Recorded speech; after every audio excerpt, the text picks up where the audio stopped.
What is up, everybody? Welcome back to another video, and today we were talking about Discipline Priest Atonement. Okay, I not gonna lie, man, I find myself as, or describe myself as the master of atonement, because honestly I've never seen a disc priest out atone me. Doesn't mean I've lost to better disc priest, but I feel like I've really got this down in terms of atonement, and it really doesn't take a lot of effort. Okay, you don't need to play some crazy offensive playstyle. There's just so many priests out there that don't even do the bare minimum, and then they just give me excuses that they can't do it. And let me tell you, you can. Okay, I have a game that I'm going to show you guys versus 3 AWC rank 1 players that I still managed to keep over 20% atonement healing. Okay, just for preface here, atonement for me, if you want to gauge yourself and the difference, typically my 2v2 games are going to be anywhere between 25 to 40% atonement healing, with usually quite a bit of overhealing as well. And then when it comes to threes, it varies.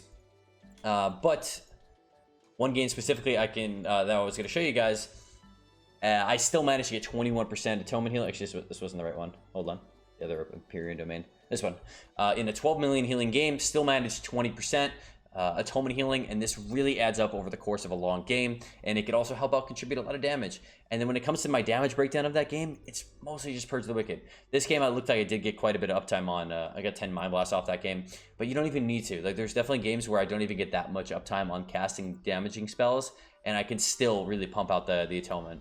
So let me show you guys what I do really quick. The only thing different in terms of my talents that I'm running is Twilight Equilibrium. Okay, so for the reason for this is just to buff Purge of the Wicked. I don't need to min-max the casting of and everything else. If I have the time, great.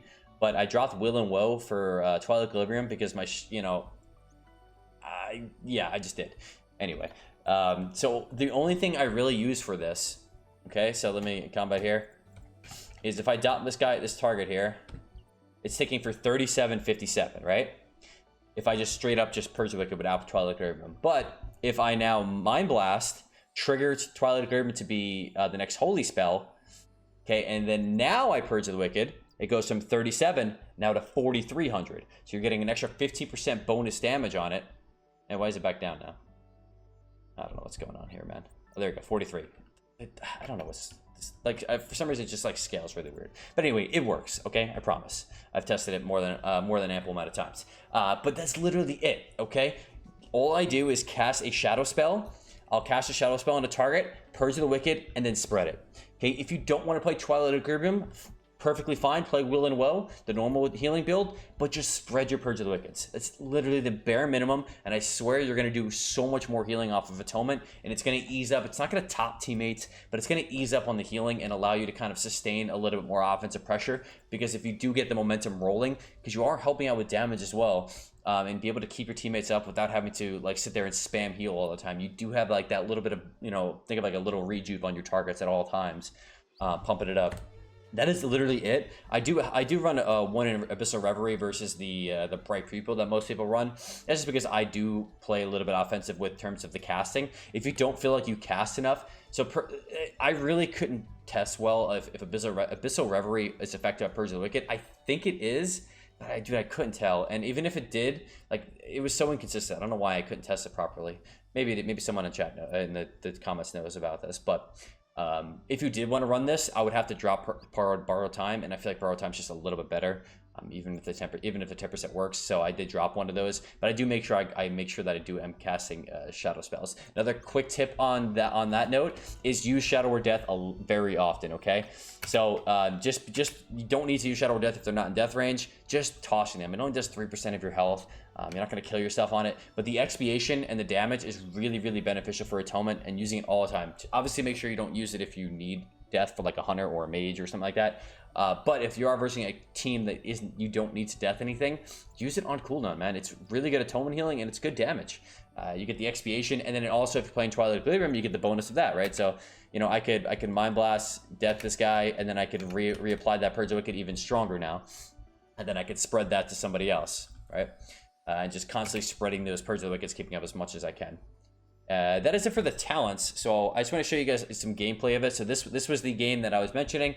This is against Thugonomics, Chaz, the EU rank 1 player, and I think this guy is Aiden, the rogue, on an Ellie Shaman. But this is a game that you'll see. So what I do, so I Mind Blast, pop Purge of the Wicked, spread it with Penance. Okay, keep up my atonements. I have PI. My comp allows me to play a little bit offensive in the opener, so I'm just going for it here. I go for the mind game. I actually end up getting that. That was pretty good there. Okay, keeping up my atonements, shielding on cooldown, throwing out things. Mind Blast into Purge of the Wicked, and that's it, okay? And I go back to healing, shielding. I'm not playing anything crazy. I'm not, like, doing this crazy offensive gameplay at all. But if I do have the opportunity, I will. Well, again, Mind Blast into Purge of the Wicked, spread it with Penance. Especially versus Demo Locks, I swear is really good against Demo Locks, which are literally almost every game you queue at a higher rating. Being able to spread these dots to all these pets at the same time is really, really going to add up over the course of a game. So I do get opportunity here. I go for a Schism, spread it with Penance, and then Mind Blast, and then I should have redotted over that.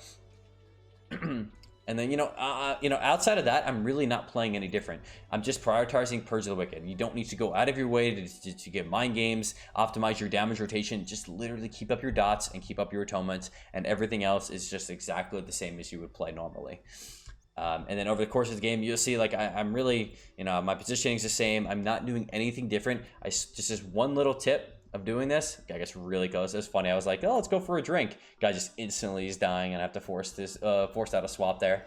So going back upon the pillar here, and again, just keeping up dots, Schism. I re-Purge of the Wicked, and then I'm gonna, I guess I didn't have time to spread it there. I looked like we're taking some damage. Cyclone. Oh, dude, I tried to arrange that one. Couldn't get him though. Ripped him back out. More Radiances, keeping up the atonements. Okay, he has altars. I don't really want to force the heals. Shielding. Pressing myself. I should have been dispelling Flame Shocks a lot more here.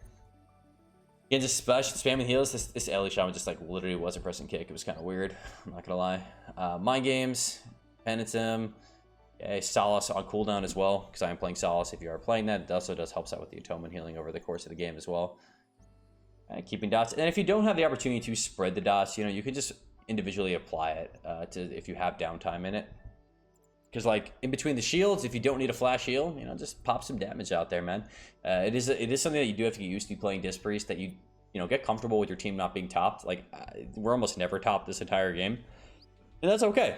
You always have Power with Life to catch you back on. I was trying to PI him, and he got a little bit far there.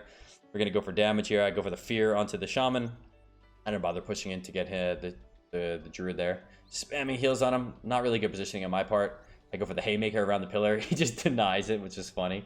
I was going to Haymaker him behind the pillar. Okay, and then he's going back to damage here. Mind Games, Purge of the Wicked, spread it with Penance. And I do have an opportunity here, so I'll go Schism, Mind Blast. I didn't throw enough deaths out here. I'm not going to lie. I think I could, usually you can hold on to deaths for fears, but this guy really wasn't trying to fear me too often, so I probably could have got a little bit too close to the Druid there. But my Mage had kick and stuff, so he did a good job covering that. Go for the Fear to stop the Shaman. We get more pressure onto him. And if I just, like, couldn't target him or something. Keeping up flash heals, throw out those Mind Blasts, MC the Shaman out of that just to help with the kill. I think we end up getting him here, right? So my Mage's Arcane Surge. He's going to just absolutely crank damage and just gets globbled. This is fun, man. This was a really fun comp. This is a super non-traditional, non-meta comp. I don't think anyone's ever seen a Windwalker play this game anymore. But we were able to manage the kills. But you guys get an idea of what it's like. It really doesn't take much effort. You don't even need to cast as much as I do. I swear, just cast, keep your Purge of Wickeds up, and you will see a benefit from this. That is all I got for you. I hope you got something out of this and kick some butt out there with the MMR increase coming up this week. And I want to see some big gains from you all with this atonement healing. All right, have a great day. Keep up the great work. Peace out.